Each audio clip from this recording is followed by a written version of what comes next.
Esto es Chismecito de Consultorio, un podcast de Inspira Cambio en colaboración con la International AIDS Society y Gilead Sciences, en el marco del proyecto Mi Persona Proveedora de Salud y Yo. Yo soy Misael Muñoz, coordinador de Agenda VIH, y vamos a chismear. Bueno, buenas tardes, buenas noches o buenos días. Estamos en un episodio más de Chismecito de Consultorio.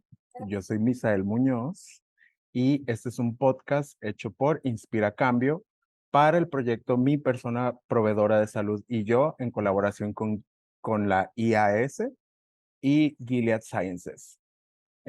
Hoy tenemos una gran invitada, pero me gustaría que ella misma se presentara. Mari, ¿estás por ahí? Aquí estoy. Ay, muchas gracias por la invitación, Isa. Bueno, empezando la presentación así, pues yo soy Maricela Hernández.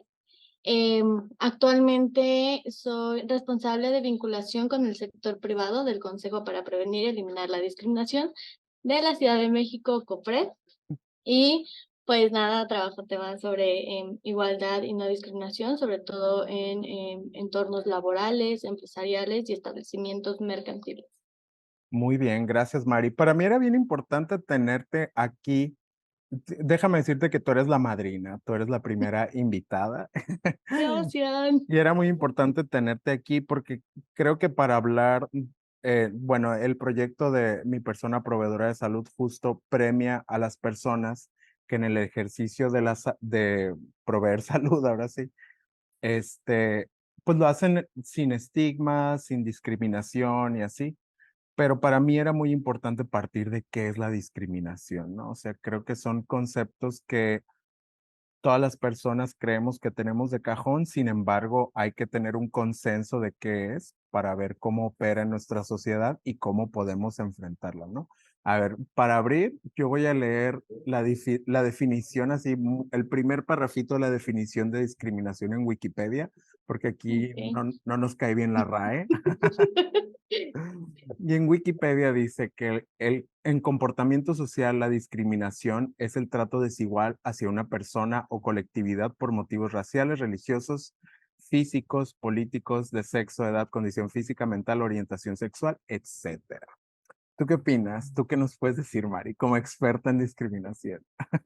Mira, he de decir que la verdad es la primera vez que escucho la definición de Wikipedia. O sea, y pues por ahí va, ¿no? Un poco, pues saber que la discriminación es un como pues sí, o sea, está enraizada en la sociedad, ¿no? Es todo un sistema de opresión que justo tiene que ver con otros sistemas de opresión. Es una cuestión muy compleja, ¿no? Porque al final, pues la discriminación la vivimos en todos lados, en todos momentos, a todas las horas del día, ¿no? En todos los ámbitos de nuestra vida, ¿no? Nos atraviesa desde la familia, la escuela, el trabajo, ¿no? O sea, hasta cuando vamos al cine, vamos a pasear, ahí está. La entendemos como un comportamiento que es también cultural, ¿no? O sea, que se reproduce de forma cultural, sistemática, ¿no? Constante, reiterada. Y en términos de la ley, ¿no? Y sobre todo la ley para prevenir y eliminar la discriminación de la Ciudad de México, que es la que rige el COPRED, pues está que es un trato diferenciado, es un trato no justificado, ¿no? Basado en sesgos y prejuicios hacia las personas. Y esto es importante, ¿no? Porque hablar de sesgos y prejuicios, pues, es todo el mundo, porque todas las personas tenemos nuestros propios sesgos, o sea, hasta las personas que trabajamos en cuestiones de derechos humanos, vamos desaprendiendo todos esos sesgos con los que crecimos, ¿no? Por ejemplo, esta cosa de que dicen, no, pues la gente que tiene tatuajes es delincuente, ¿no? Y ese es un sesgo que se reproduce socialmente. Y así un montón, o sea, un montón de sesgos, de prejuicios, de estereotipos. Y también hablamos de que es un trato diferenciado, no justificado, porque aquí es importante hacer la división también de que hay tratos diferenciados que sí están justificados, ¿no? Y esos los conocemos como acciones afirmativas o medidas de nivelación. Y por ejemplo, ¿no? Aquí en la Ciudad de México, uno de esos tratos diferenciados que sí está justificado es el de los vagones del metro. O sea, hay Ok. vagones específicos para mujeres. ¿Y esto es discriminación hacia los hombres? No. O sea, para empezar, no, porque atiende a una problemática específica, que es la cuestión de acoso y hostigamiento que viven las mujeres en, pues, el transporte público.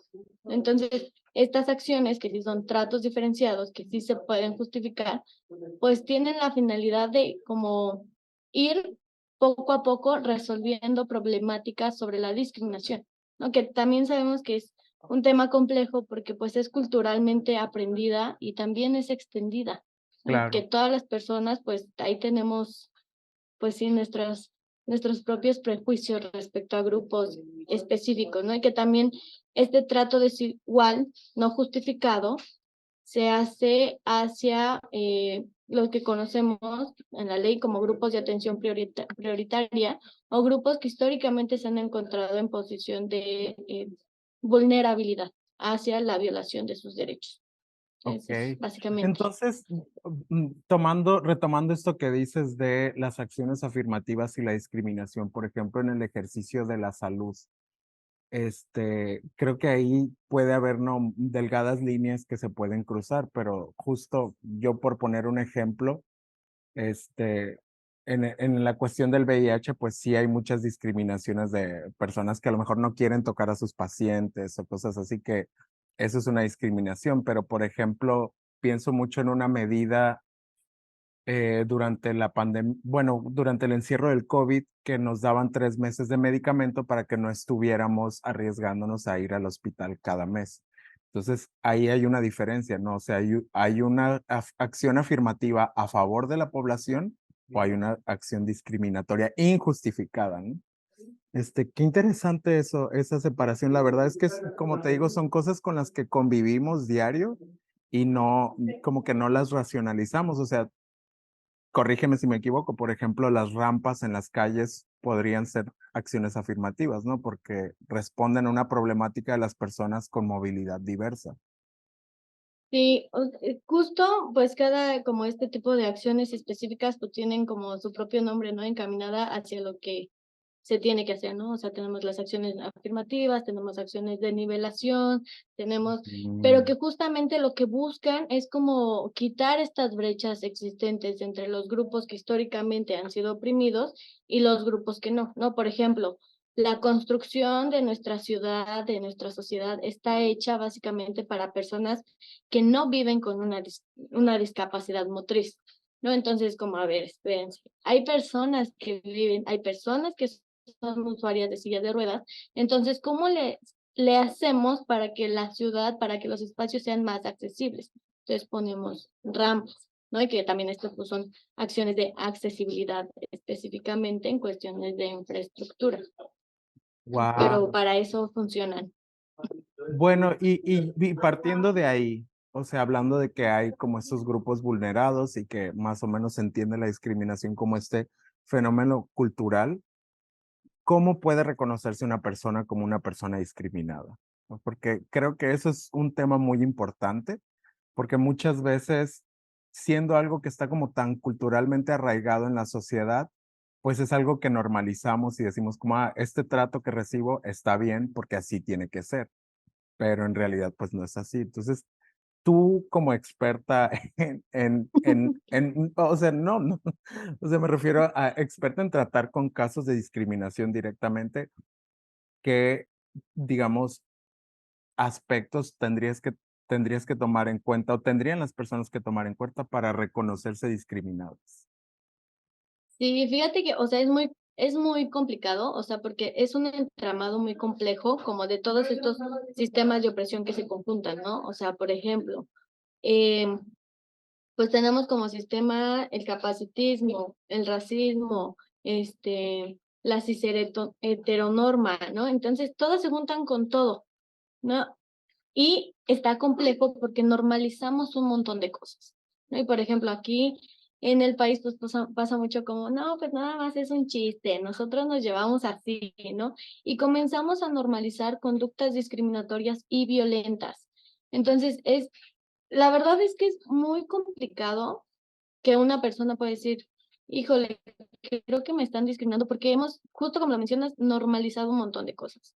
Lo que sí, o sea, lo que sí hay que como que notar es cuando están pasando estos tratos diferenciados no justificados, ¿no? Y que hasta tú lo sientes como esta incomodidad de, híjole, ¿será que, no? O ¿por qué a esta persona no la trataron así y a mí sí? O, entonces, en el momento cuando se siente este tipo de incomodidad, este tipo de cosa que dices, a alguien más no le están tratando de esta manera y a mí, por ejemplo, sí, ¿no? Y un ejemplo, ¿no? Hay lugares, establecimientos, antros, bares o así, en donde no se les permite el acceso a personas usuarias de silla de ruedas, alegando porque, o sea, dicen, no por tu seguridad. ¿Por qué una persona que usa silla de ruedas querría venir a un lugar así? ¿No? Entonces así es como, bueno, ¿por qué a todas las demás personas no les estás tratando de esa forma y a mí sí?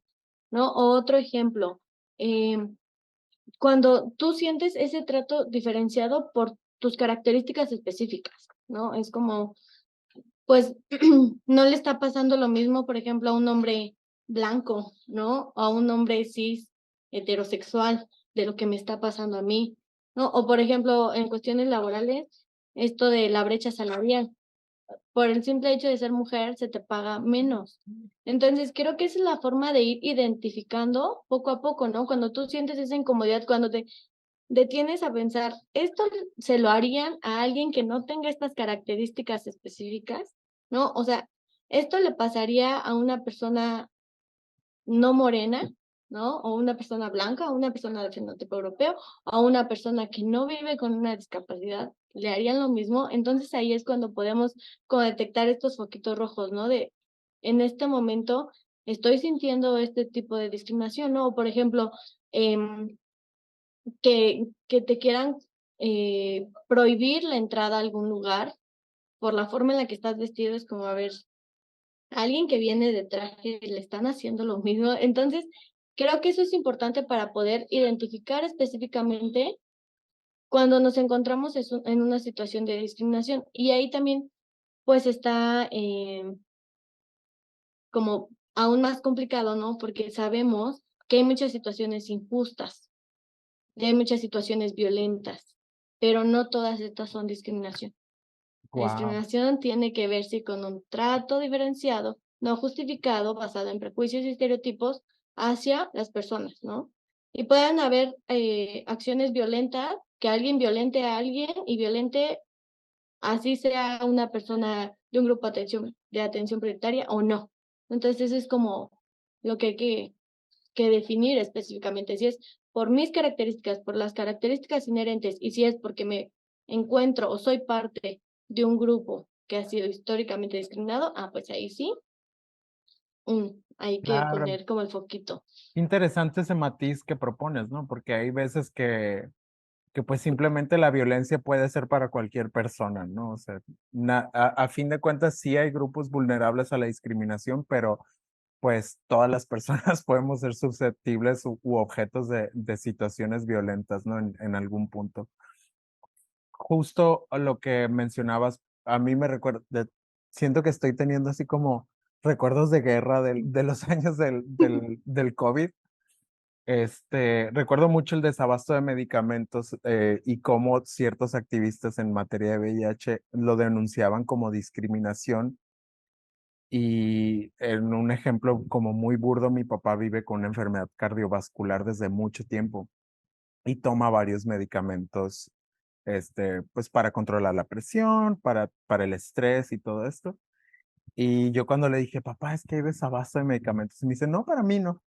¿Sabes? Ya a mí me llegan mis 5 medicamentos en línea y ahí son esas cosas que dices, claro, o sea, siendo las personas con VIH un grupo susceptible que históricamente ha sido silenciado, pues es como, ¿a quién le va a fallar? Pues primero a los que no se quejan o a los que no se habían quejado antes, ¿no? Y fue cuando surgieron todas estas protestas y todo eso.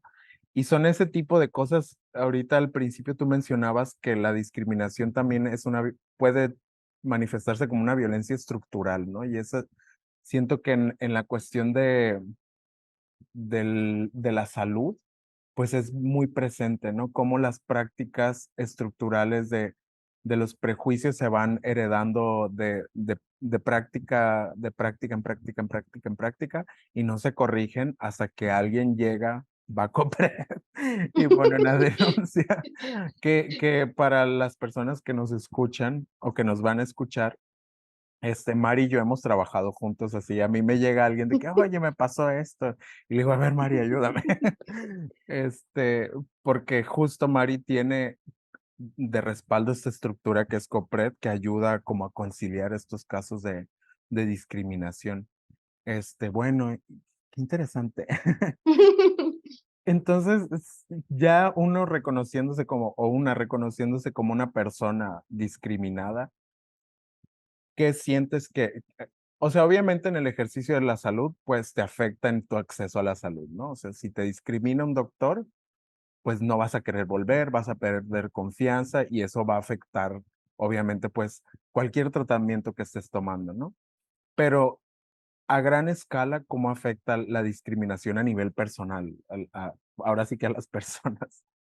Sí, claro. Mira, fíjate que, o sea, qué interesante lo que mencionas, porque justo una parte como de la composición de la discriminación en términos de la ley es que menoscaba algún derecho humano, ¿no? O Mm. sea, el hecho de que a mí me estén discriminando, ¿no? O para entender que es un caso de discriminación específico, es porque me está violentando algún derecho humano, ¿no? Y esto también como que se vuelve otro entramado complejo, porque entendemos que todos los derechos humanos están correlacionados. O sea, por ejemplo, si a mí en un servicio de salud me dicen, no te vamos a atender aquí porque aquí no atendemos a personas que viven con VIH porque no tenemos el equipo, sea lo que sea que eso signifique, no solamente están violentando tu derecho a la salud, sino que también se está violentando el derecho a la igualdad y no discriminación. Porque Oh. ¿por qué no me estás atendiendo a mí y atiendes a todas las personas? A todas las demás que no son yo, ¿no? Que no tienen esta característica específica. Entonces, a nivel así como social, pues no permite el ejercicio libre de todos los derechos. Y esto entendiendo que pues todos los derechos están pues uno pegado al otro, ¿no? Son interdependientes, están relacionados, ¿no? La violación de uno implica la violación de otro y también el ejercicio de uno implica el ejercicio de otro también. ¡Ah! ¡Qué Entonces eso como en interesante! términos como de la ley muy generales. Sí, a nivel personal, pues en un primer inicio en un inicio, esto, o sea, está complejo porque cuando tú formas parte de un grupo de atención prioritaria, vives discriminación de forma sistemática, reiterada y en todos los ámbitos de tu vida. Nosotros ahorita que trabajamos sobre todo con sector privado, estamos intentando meter el tema de la salud mental, que también hay un impacto específico en la salud mental de las personas, el hecho de ser discriminadas, ¿no? O de formar parte de un grupo históricamente en situación de vulnerabilidad. Y también creo que esto hace también que las personas pues nos encontremos más alerta, ¿no? Más alerta de qué es lo que está pasando, que tengamos una vida como más eh, identificando los focos, sabiendo que eso me está pasando, ¿no? Y esto también pues hace que la vida se desarrolle de una forma muy, muy, muy compleja, ¿no? Porque pues sí, si estás sufriendo de forma reiterada, repetida, no justificada, pues claro que esto se va a convertir en una carga emocional, ¿no? O sea, se va a convertir en una situación de estrés. Y por ejemplo, o sea, voy a retomar de nuevo el ejemplo de los vagones del metro, porque pues sí, o sea, al vivir en una sociedad así como súper patriarcal, en el cual pues los cuerpos de las mujeres o los cuerpos femeninos son objeto de acoso y hostigamiento, pues ya no puedes salir tranquila a la calle, ¿no? O sea, ya no te puedes acercar tranquila al metro. Entonces, tener estos vagones separados, pues te puede dar un poco más de seguridad. Y, y esto, por ejemplo, si nos vamos a las cuestiones de salud, pues pierdes la confianza, ¿no? Es como, ¿cómo me voy a acercar, ¿no? A algún médico o a alguna institución de salud si sé que me van a tratar mal? Y eso también puede llevar a que se haga como un descuido importante de tu salud, porque pues te da miedo también ser señalada, ser estigmatizada, ser violentada, ser discriminada, y mejor dices, prefiero no, ¿no? Y hasta te hacen modificar conductas, te hacen modificar cuestiones de tu vida que no pensabas que ibas a cambiar en algún momento. Entonces eso, como que son afectaciones, pues sí individuales, pero también a nivel social estamos, estas cuestiones de discriminación rompen el tejido social. Y esto Claro, permite que no confiemos entre nosotras, ¿no? Que no nos podamos acercar, que no tengamos redes de apoyo en los cuales nos podamos, pues sí, como sustentar, ¿no? Como platicarlo. Hasta luego hablar es muy fuerte porque a veces la carga de la culpa, pues, viene hacia la persona víctima, ¿no? Como, pues, ¿tú por qué no te cuidaste? Pues, ¿tú por qué te vistes así? ¿Por qué tú eres esta persona?, ¿no? Como si la persona en sí tuviera la culpa. claro. Entonces, pues, eso, pues, por supuesto que tiene afectaciones importantes tanto a nivel individual como a nivel social. Claro, y justo lo que dices de modificar conductas, o sea, yo me acuerdo mucho de una vez que me hicieron análisis en un laboratorio privado y me trataron súper mal, o sea, así de que como si hubiera llegado un material radioactivo al laboratorio y ya no volví, o sea, y eso yo tiempo después detecté que me había afectado en el hecho de que me ponía muy nervioso irme a hacer análisis en general, en donde fuera, o sea, como si sabía que me iban a hacer análisis, desde un día antes ya estaba bien nervioso, de que, ay, no manches, y me irán a tratar bien y todo eso. Ya después lo concilié y dije, pues fue solo esa vez, pero fue un trabajo, ¿no? Un trabajo personal y que justo que yo tenía las herramientas psicológicas para manejarlo, ¿no? O sea, hay mucha gente que no tiene acceso a esto y que simplemente dice, yo no quiero que me vuelvan a tratar mal, entonces no vuelvo, ¿no? Y eso es bien importante porque, digo, reiterando en la cuestión del VIH, pues afecta la adherencia de las personas a su tratamiento y por ende, pues socava un poquito las metas de eliminar la pandemia de VIH a nivel mundial. Y bueno, pues creo que mi siguiente pregunta era por qué era importante eliminar la discriminación, pero creo que ya se respondió solita. O sea, es importante como mantener este tejido social y esta unión entre todas las personas y sobre todo, como dices tú, respetar el derecho humano de la igualdad. O sea, pero tú y así, claro que todas estas cuestiones pueden llegar a sonar utópicas y más cuando ves las noticias, ¿no? Y que ves casos de discriminación diario, que las mismas noticias discriminan a las personas. ¿Tú qué beneficio inmediato verías o más bien ves cuando, por ejemplo, hacen estos procesos de tú que estás en lo privado, por ejemplo, de una empresa muy grande, como mejorar sus procesos para que no sean discriminatorios, ¿tú qué beneficios ves dentro de la organización y también en las personas? Sí, bueno, pues, o sea, es un tema complejo, ¿no? Porque, pues, la discriminación, como te decía, la vivimos todo el tiempo, en todo momento, ¿no? Hasta el lenguaje, en el uso del lenguaje, estamos de repente discriminando grupos y personas. Entonces, está difícil, ¿no? Y sí, o sea, es importante como trabajar para erradicarla, pero también trabajar para prevenirla y también trabajar para atender, ¿no? O sea, cuando ya pasó caso de discriminación, ¿qué hacemos? ¿No? Y por ejemplo, acá desde el COPRED pues, se pueden acercar a hacer su denuncia. El COPRED es una institución, pues no punitiva, más bien le apuesta a la justicia restaurativa, le apuesta em, a la reparación del daño, ¿no? Porque justamente como este ejemplo que tú ponías, es como yo no quiero volver al médico nunca más. Entonces, ¿qué sucede? ¿No? O sea, comienzas a dejar tu salud, tu tratamiento ya no va a funcionar, ¿no? Entonces, es bien importante que le apostemos a esta reparación integral del daño, en donde la persona que fue víctima de un caso de discriminación pues esté al centro de las soluciones, ¿no? Que se le pregunte qué es lo que tú necesitas, ¿no? A veces mucha gente piensa así de, no, pues es que la gente va a pedir mucho. A veces a la gente para sanar no necesita más que una disculpa, ¿no? O no necesita más que le devuelvan su trabajo, ¿no? O que O no necesita... reconozcan el daño que se hizo. Exacto, o sea, hay muchas cosas así que te pueden ayudar, que pueden ayudar a sanar y que pueden ayudar a reparar.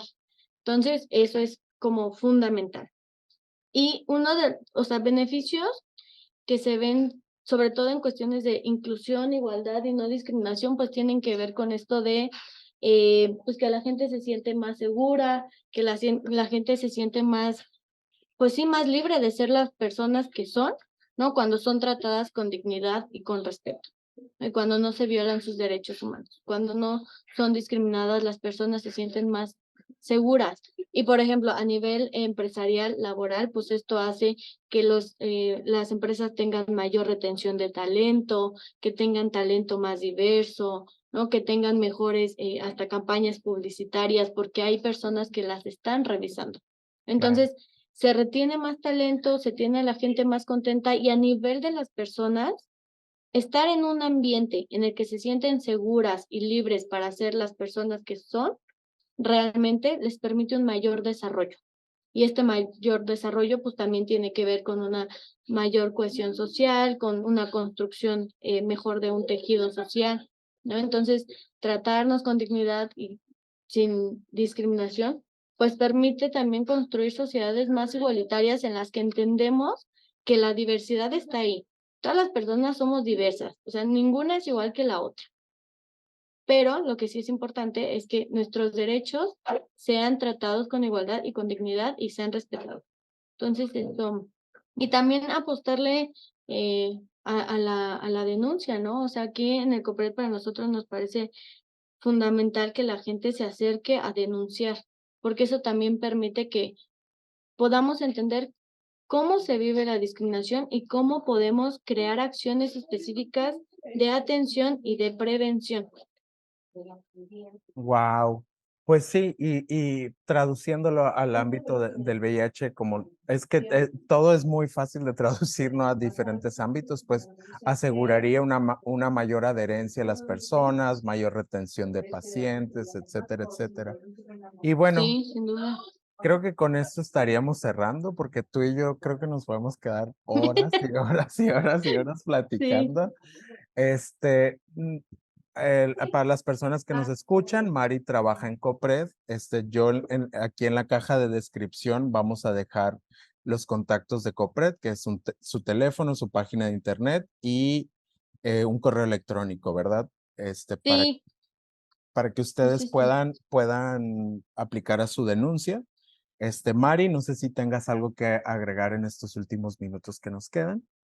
Pues nada más que se acerquen a COPRED, la verdad desde acá hacemos un montón de trabajo, sobre todo también educativo, ¿no? En cuestiones de prevención, en cuestiones de atención y también les dejo, el COPRED está en General Prim 10, en la Ciudad de México, pueden hacer su denuncia de forma presencial o en la línea de atención ciudadana, que los números van a quedar ahí en la descripción, o al correo quejas.copred@cdmx.gov.mx. Y nada, agradecerte mucho, Misa. Yo sé que nosotros nos podemos sentar a platicar horas de estos temas, ¿no? Porque al final son cosas que también, pues, nos atraviesan, ¿no? Y que siempre es importante seguirlo hablando, seguirlo construyendo, seguir aprendiendo. Y yo pues agradecida con la invitación, Misa. Yo también siempre te aprendo muchísimo y muy contenta de estar acá contigo en este espacio. Ay, gracias, Mari. No, el placer es nuestro y ya sabes que en Inspira tienes tu casa también. Y quiero pedir una cámara para comprometerte para una segunda edición de este episodio, porque seguro mucha gente va a tener ahí sus dudas, ¿no? Muchísimas gracias y nos vemos muy, muy, muy pronto. A ti, muchas gracias.